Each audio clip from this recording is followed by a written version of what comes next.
It was the longest war in U.S. history, spanning an era that saw the Alamo, the Mexican-American War, and the Civil War come and go. It was the 60 years of ongoing battles, fights, and raids that took place between the Great Plains nomadic horse warriors and settlers, traders, and the United States military. With as many as 20,000 casualties on each side, it made the wild, wild West a dangerous and violent place. It is simply called the Indian Wars.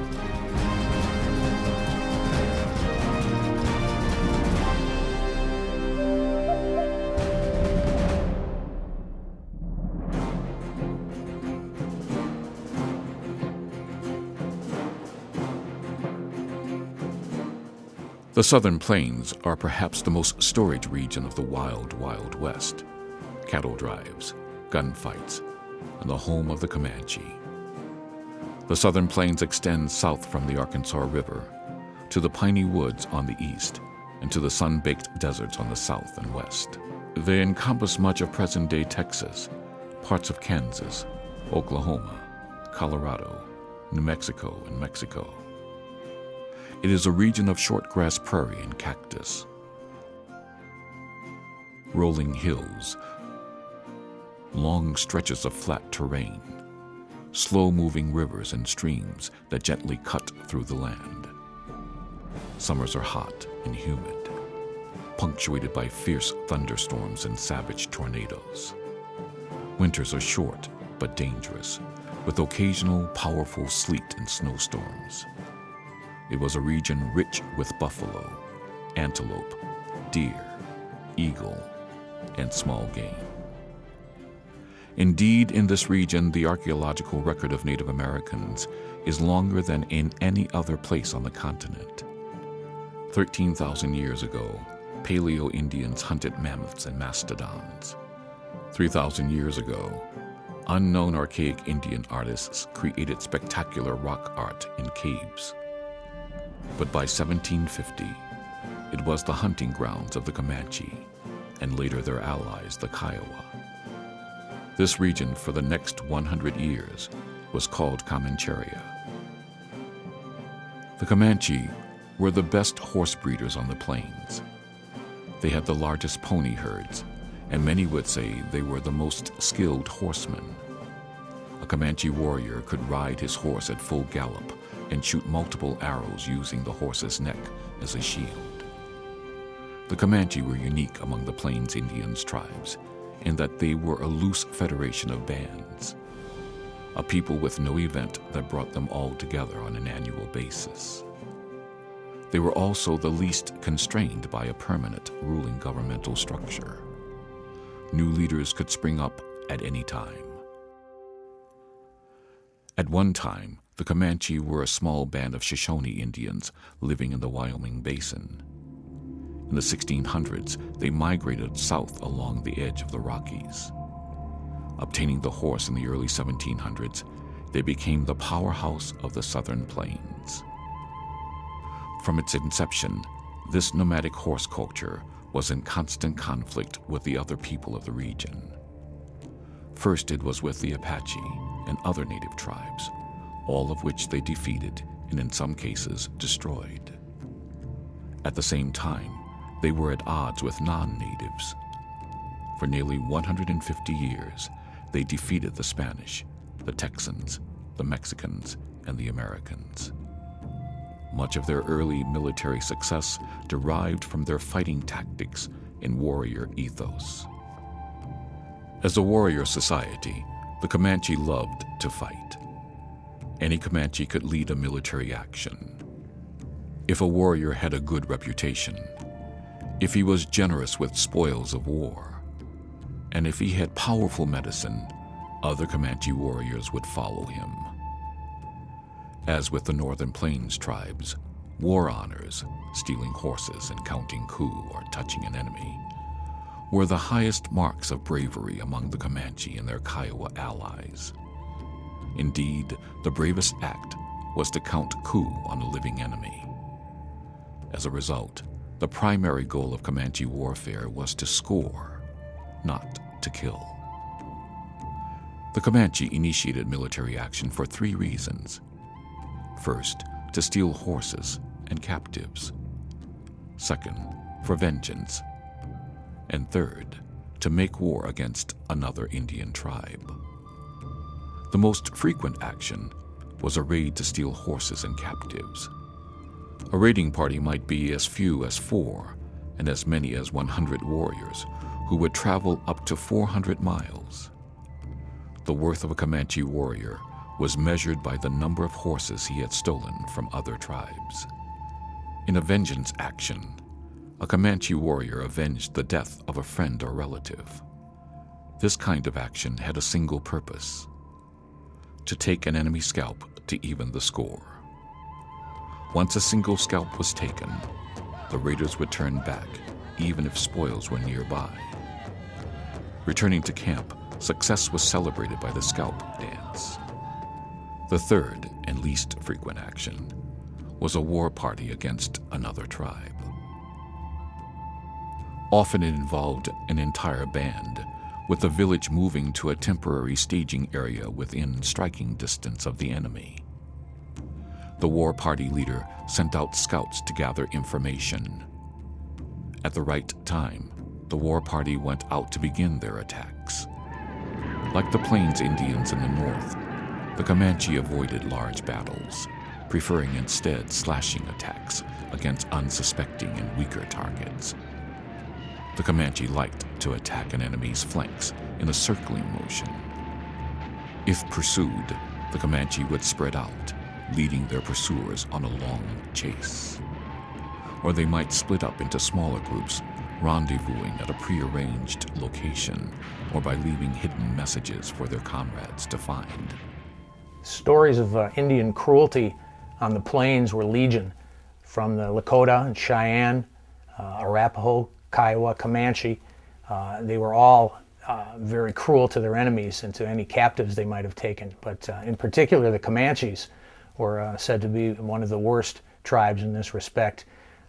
Males that were taken by the Comanches were, if they were not immediately killed, it seemed that one of the favorite tortures would have been to tie them to a wagon wheel upside down and slowly roast them over an open fire.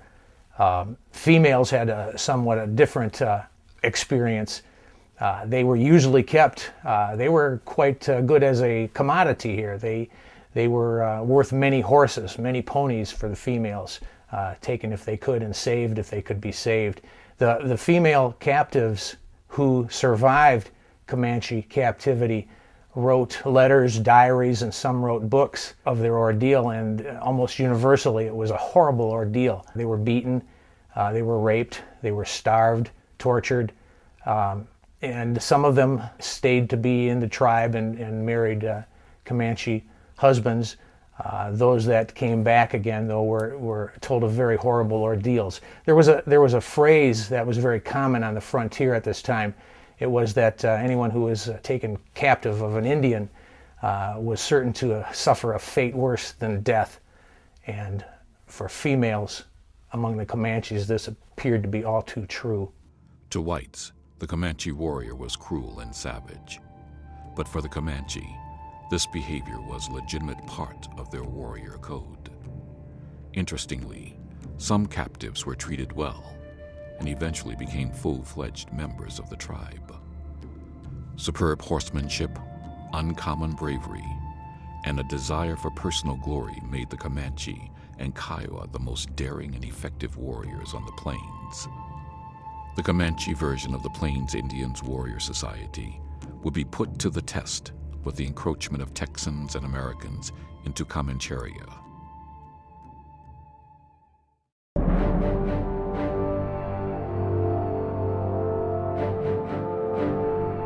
It is a little-known fact that the Comanche were responsible for preventing the Spanish from developing present-day Texas into a powerful Spanish territory. In an odd twist of fate, the Comanche preserved the southern plains and perhaps the entire West for their ultimate overlords, the United States of America. During the early years of Comancheria, warriors were constantly raiding Spain's Mexican Empire. However, by the 19th century, new events began to unfold on the fringes of Comancheria. The Santa Fe Trail between St. Louis and Santa Fe opened in 1821. A year later, Mexico gained independence from Spain. The Comanches now had new targets for raids, including Americans, who, led by Stephen Austin in 1824, arrived with settlers along the Gulf Coast of Texas. Texas settlers were a new breed of whites for the Comanche. They were hardy frontiersmen and women. Even their children carried guns. Still, they offered raiding opportunities for the Comanche, as well as a trading partner to exchange the Mexican goods pilfered on the western edge of their empire. In 1836, the famous Battle of the Alamo occurred, and within 6 months, the sovereign nation of Texas was founded. An ever-increasing number of settlers poured into Texas, excellent new targets for the Comanche raids. The thinly spread homesteaders were easy targets. The problem was that the old American militia style of response to the Comanche raids was ineffective. The settlers were not horsemen. The answer was the creation of the famous Texas Rangers, horse-mounted gunmen whose sole purpose was to protect farmers and ranchers from the Comanche and Mexicans. These free-ranging gunslingers had no uniforms and were more like Cossacks. In the early 1830s, the Comanche had the upper hand until the arrival of the Colt revolver, the famous repeating handgun of the West. The Rangers, for the first time, had superior firepower to the Comanche bow and arrow. Then, in December 1838, Mirabeau Bonaparte Lamar replaced Sam Houston as president of Texas. Lamar, when he succeeded Houston as president, Houston had a policy of getting along with the Indians and working with them. Lamar's attitude was destroy. We want no Indians in Texas, and Texas will not be safe or peaceful until we have driven all Indians out of Texas. This virtually gave an open season or an open license to warfare or of killing and driving out the Indians. Within the year, what Lamar had called the rat's nest of eastern tribes had been cleaned out of Texas. Turning their attention to the Comanche, the Texas Rangers, now well organized, had one success after another. The hardened veterans rode like the Comanche and fought like the Comanche, but practiced none of the game-like aspects of Comanche warfare. By 1840, the Texas Rangers had proved so devastating that eastern Texas's primary Comanche band, the Panateca, or Honey Eaters, sought a truce. Comanches and the Texans had been fighting for years. By 1840, they decided it was time for a peace. The prerequisite for this meeting was supposed to be that the Comanches would turn in all of their captives. The Comanches brought in to the council house in San Antonio in March 1840, brought in one captive with them. All they brought in was a young girl about 14 years old at the time named Matilda Lockhart. She had been cruelly abused. Her nose had been burned off. There was a black scar and holes where her nose used to be. The Texans were enraged at this. She quickly spilled out her story of abuse and torture, and she told the Texans that there were more captives back in the Comanche village.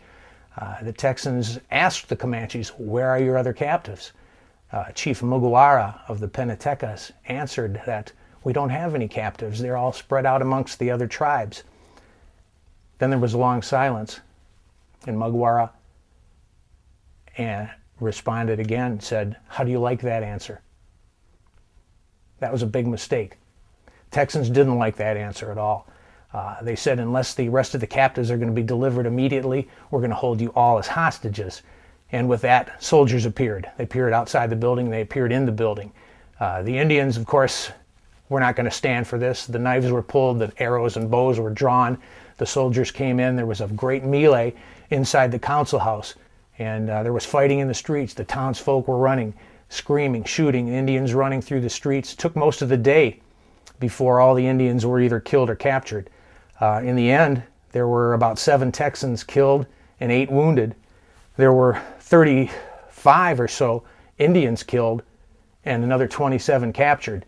From that point on, after the Council House fight, from that point on, it was almost impossible to get the Texans and Comanches together. The violence increased after that point.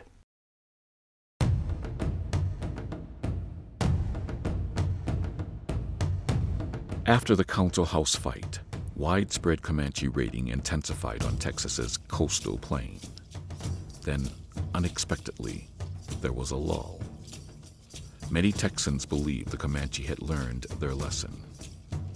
Instead, the Comanche were preparing for all-out war against the Texans, who at this time were still an independent nation.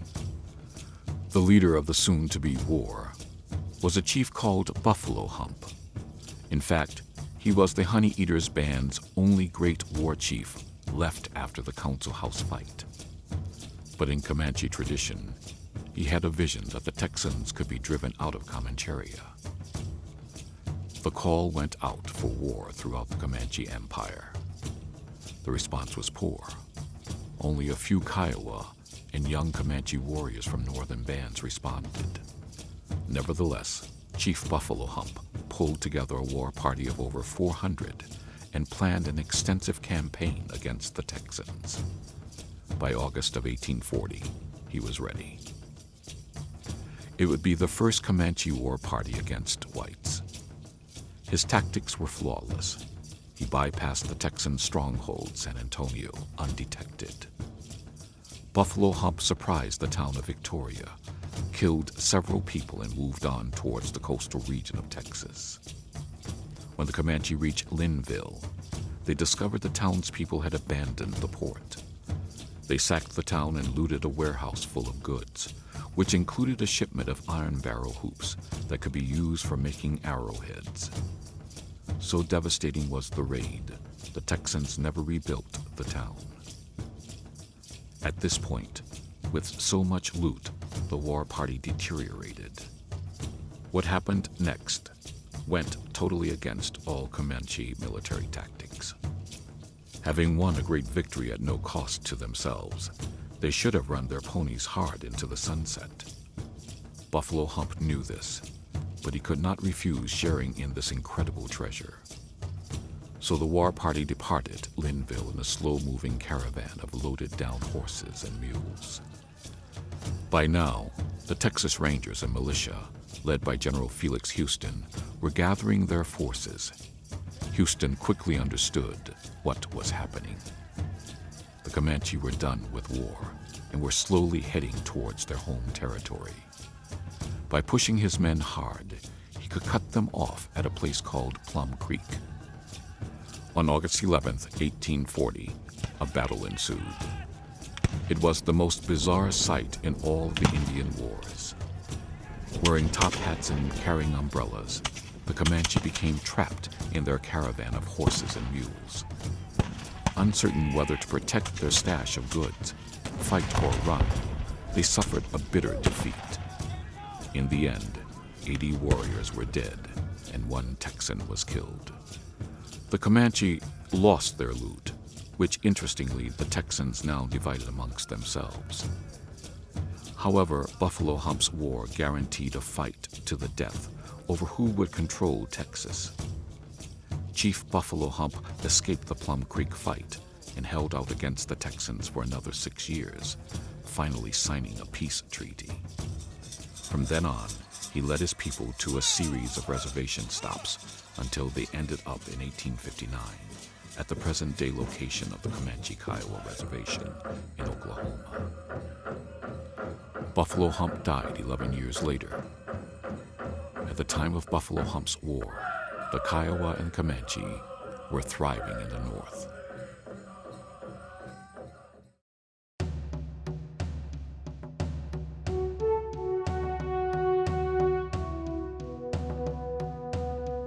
The Comanche's only ally were the Kiowa, a nation of approximately 2,000 individuals, but with an equally fierce warrior tradition.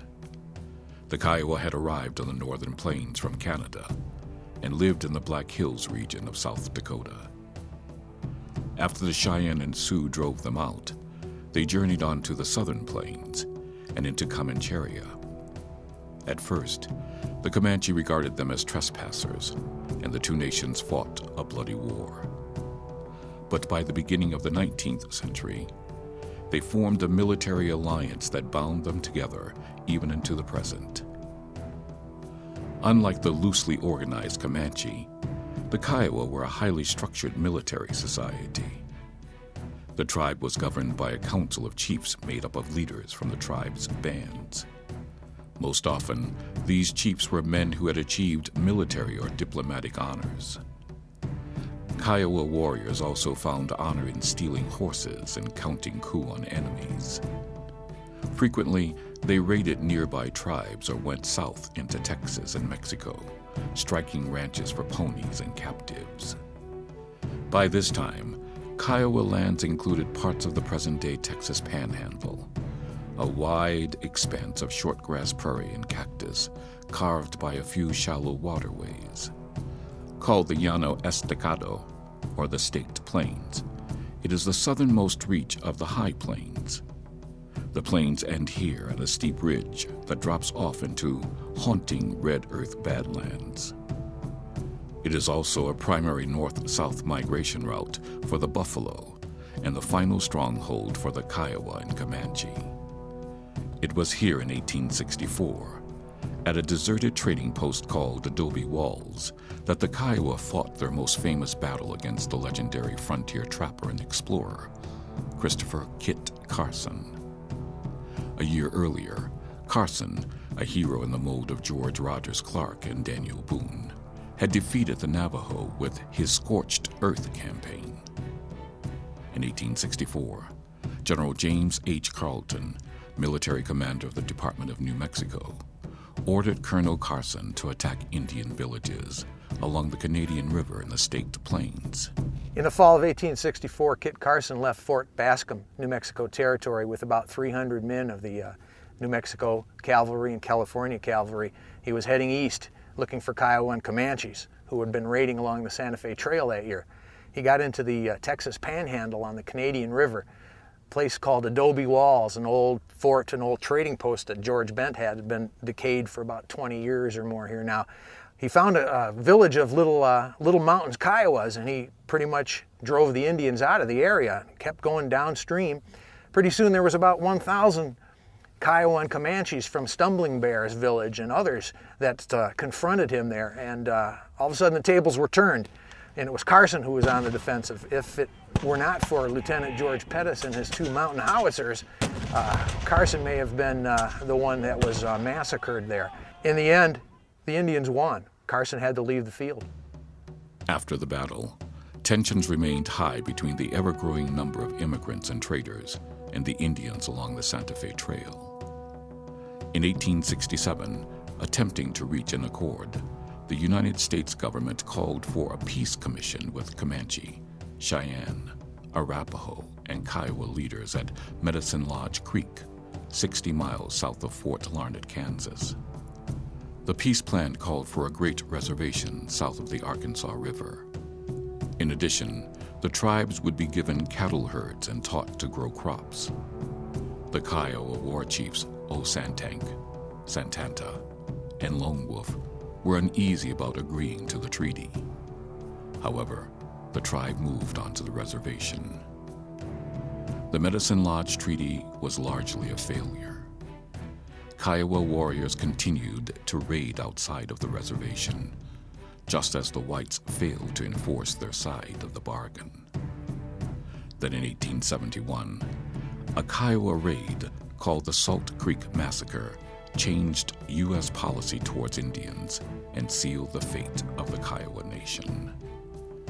In May of 1871, most of the famous Kiowa war chiefs left the Fort Sill Reservation and headed south into Texas. The war leader was a Kiowa prophet known as Mamanti, who had predicted a great victory. The raiding party watched the road between Fort Griffin and Fort Richardson. On May 18th, an army ambulance with a small escort traveled by. Though the other Kiowa wanted to attack, Mamanti assured them that a bigger prize was coming. Unknown to the Indians, the passenger in the ambulance was none other than General William Tecumseh Sherman, architect of the Army's total war policy against the Indians. A few hours later, a 10-wagon mule train showed up. The Indians attacked, overrunning the Teamsters on the first charge, killing 7 and letting the rest escape. It was the last great successful raid by the Kiowa. Returning to Fort Sill, Santanta, Big Tree, and Osantank were arrested for the raid. On the way to Jacksboro, Texas, to stand trial, Santank managed to escape. He killed one guard before a soldier shot him. Big Tree and Santanta were found guilty and sentenced to death. The governor of Texas, fearing the Kiowa might go to war if the chiefs were executed, commuted their sentences to life in prison. Only the Kiowa war leader, Lone Wolf, escaped punishment. After the Salt Creek Massacre, he fled south and joined with Quanah Parker's Quahati Comanche in the unsuccessful Second Battle of Adobe Walls on June 27, 1874.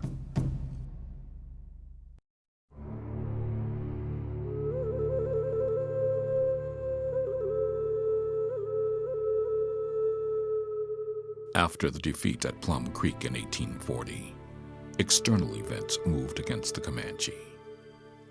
Texas became part of the United States in 1845 and could now bring the full force of the U.S. military to bear on the Comanche.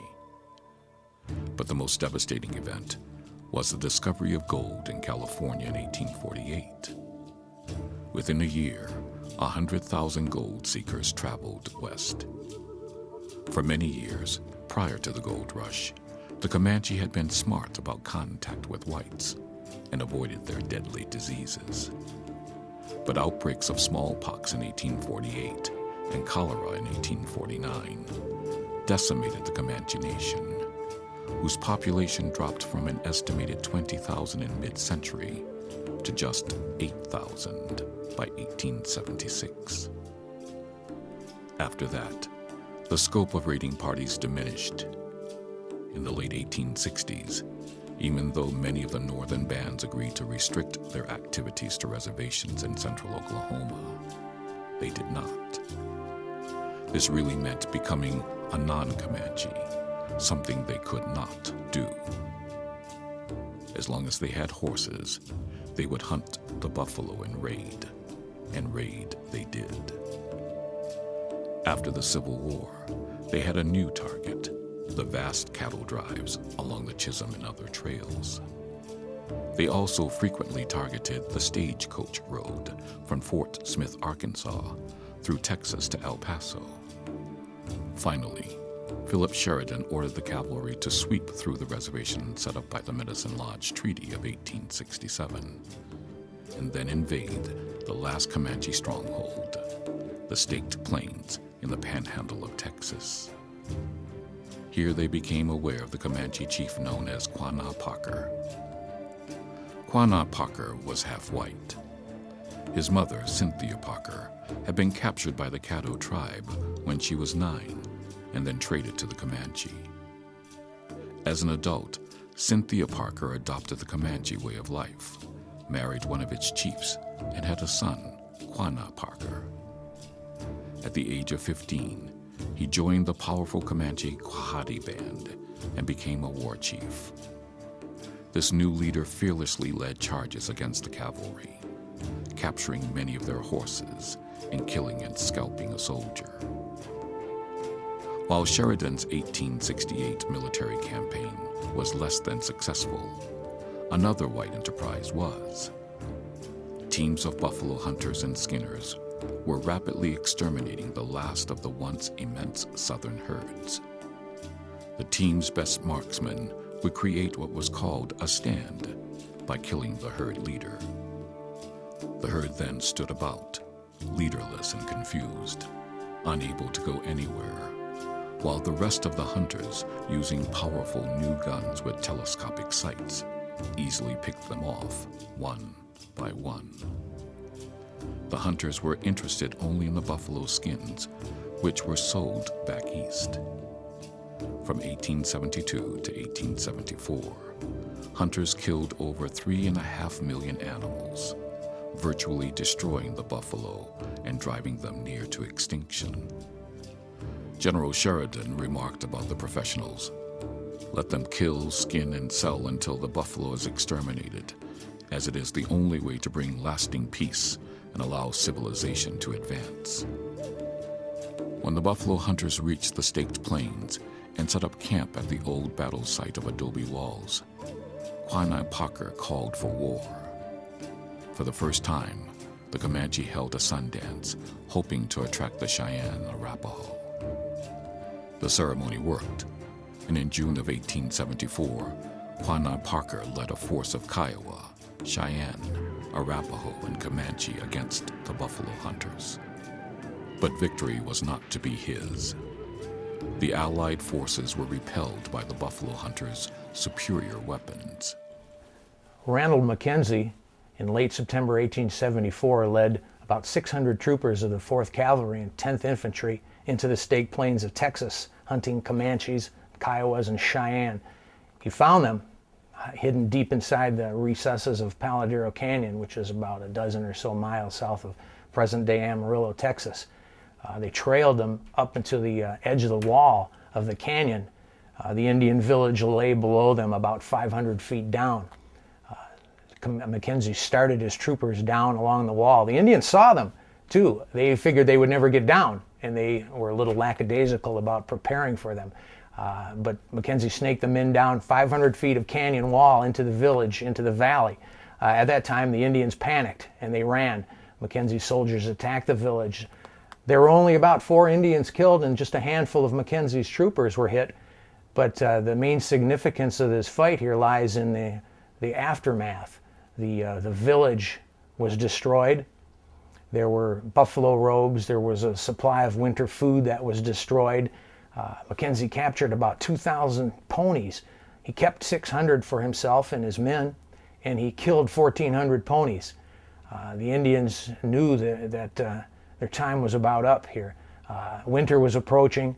Their supplies and ponies were gone, and their secret-most hideout had been found. They either had to go to the reservation or starve, and finally many of them started heading to the reservation. The wheel had come full circle. Gone were the buffalo. Gone were the Mustang herds. And gone were the nomadic warrior tribes of the southern plains. Once again, they became sedentary farmers. Still, one more series of battles would be fought against U.S. troops by the Comanche's old nemesis, the Apache.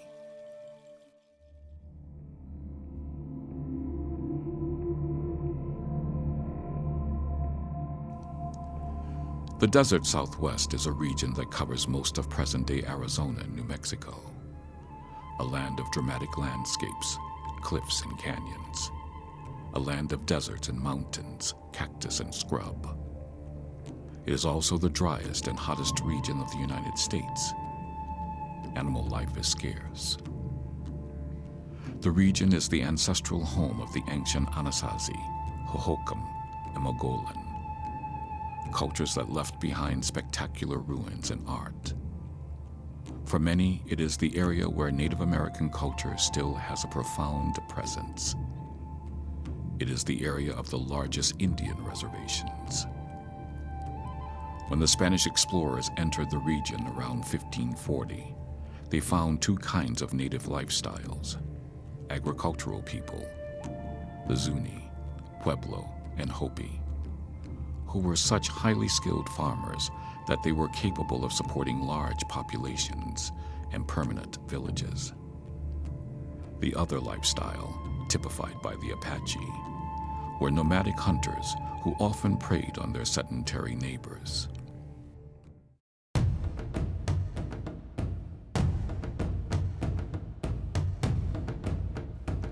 The prehistoric Apache ranged over a large region. By the end of the 1500s, they had a new target for their raids, the Spanish. Though never mounting a revolt against the new explorers and settlers like the Pueblo, the Apache constantly raided them for their horses and cattle. Then in 1848, Mexico ceded its northern territory to the United States, including Apache land. The stage was set for a 25-year guerrilla war between the Apache and the United States. One of the most dramatic moments in this war occurred in 1861 in what has been referred to as the Bascom Affair. It involved Cochise, perhaps the best-known chief of all the Indian wars. Never photographed, he had been an advocate of peace until he and his villagers were wrongly accused of kidnapping children and cattle from John Ward's ranch. In late October of 1860, Coyotero Apaches raided John Ward's ranch, which was located on the very southern border of Arizona, across from Old Mexico. They stole his livestock, and they stole his 12-year-old stepson, who became later known as Mickey Free. The Indians that were blamed, although they may have been Coyoteros, the Chiricahuas were blamed under Cochise. John Ward went to Fort Buchanan nearby and asked for help to get his livestock back and his stepson. Leaving Fort Buchanan was Lieutenant George Bascom with a number of 7th Infantrymen. Thinking that Cochise had taken the stock and the boy, he marched east to the Chiricahua Mountains, where Cochise was known to be staying. He arranged a meeting with Cochise, and Cochise agreed to meet with him. Bascom moved into Siphon Canyon and set his tents up, which was just a little bit east of Apache Pass. Cochise came in with his family, not expecting anything to happen. He went into the tent and met with Bascom. Bascom confronted him and said, "Where's the livestock? Where's the boy of John Ward that you stole?" Cochise didn't know anything about it. He didn't do it, but he said that if you give me about 10 days, I can probably find the boy for you.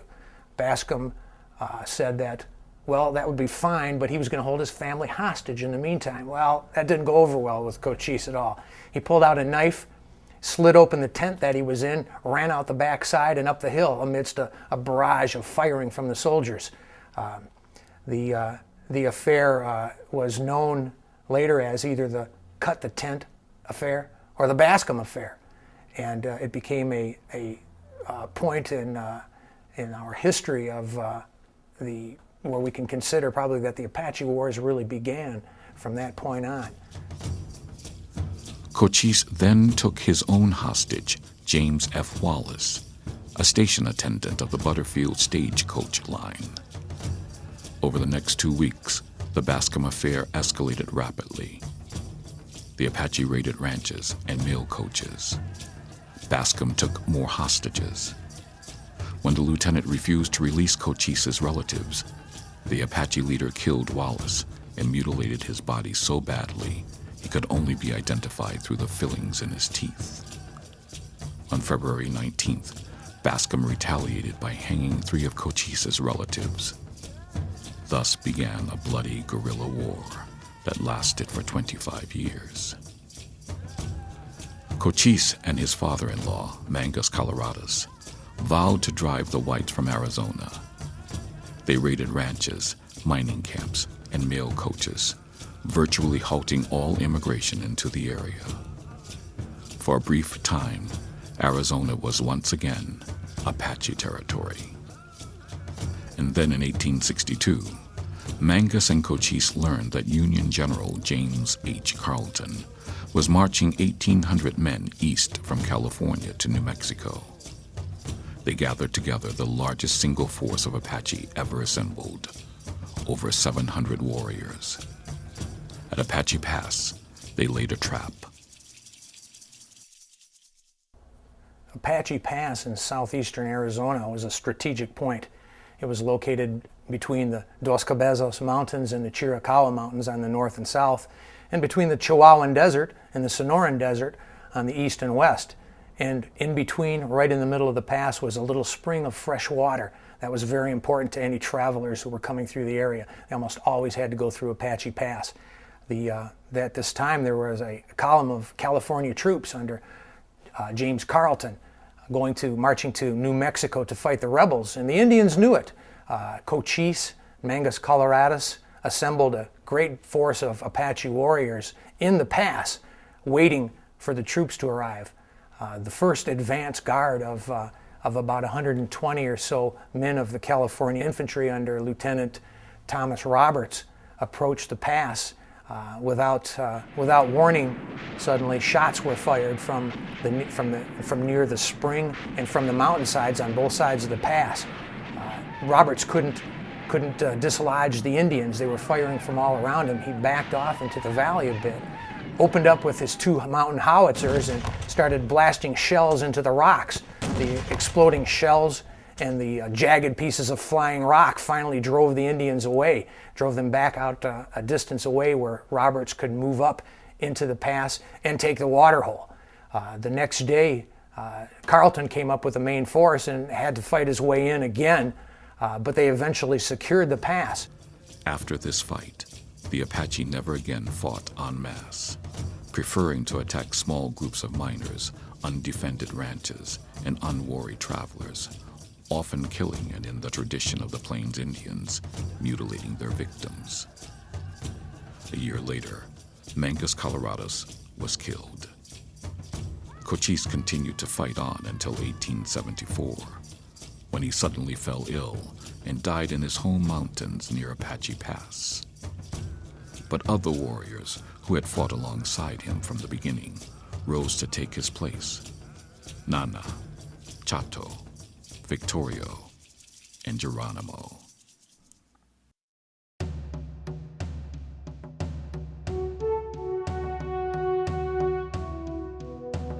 Victorio, born in New Mexico's Black Range Mountains in 1825, became a leader of the Chiricahua Apache after Mangus Coloradus' death.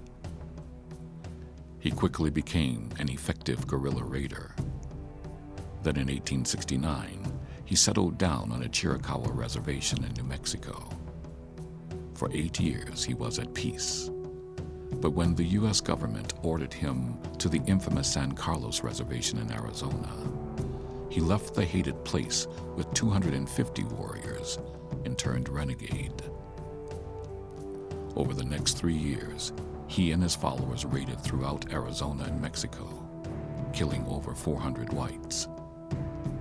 Then on October 15, 1880, he and his men were surrounded in Chihuahua, Mexico, and were wiped out by Mexican troops under the command of Colonel Joaquin Terrazas.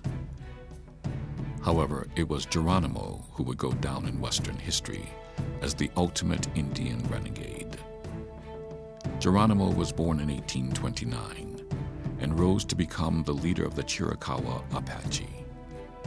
He was known as Goyathle, one who yawns, but his life was far from commonplace. The slaughter of his family by Mexican troops when he was a young man turned him from peace to war against the whites. He was a complex and philosophical man. He once said, "I cannot think we are useless, or God would not have created us. There is one God looking down on us all. We're all children of one God. The sun, the darkness, the winds are all listening to what we have to say." To his followers, he was a powerful medicine man who could see into the future and walk without leaving footprints. Still, from the beginning of the Apache guerrilla wars in 1861, he regularly raided ranches and American settlements until his final capture. To whites, his raids were brutal and savage. Then in 1884, General George Crook, the U.S. Army's most celebrated Indian fighter, persuaded Geronimo to return to the San Carlos Apache Reservation. In his 1884 report to the War Department, Crook stated, "For the first time in the history of that fierce people, every member of the Apache tribe is at peace." But peace was short-lived. In May of 1885, Geronimo bolted again. After leaving the reservation, he attacked the Phillips Ranch, killing 3 of the family and leaving their 5-year-old daughter hanging from a meat hook. General Crook went after him, but the wily Apache war leader escaped. As a result, Crook was relieved of command and replaced by General Nelson Miles, a hero of many Indian campaigns. Miles assembled an incredible force of 5,000 troops to hunt down Geronimo. Still, Geronimo continued to raid. Hysteria, aided by lurid and exaggerated newspaper accounts, swept the Southwest and the entire country. When it came, the end was strangely subdued. In August 1886, an intrepid young lieutenant, Charles Gatewood, walked into Geronimo's camp in the Sierra Madre Mountains of Mexico and persuaded him to surrender. The Indian Wars ended on that day.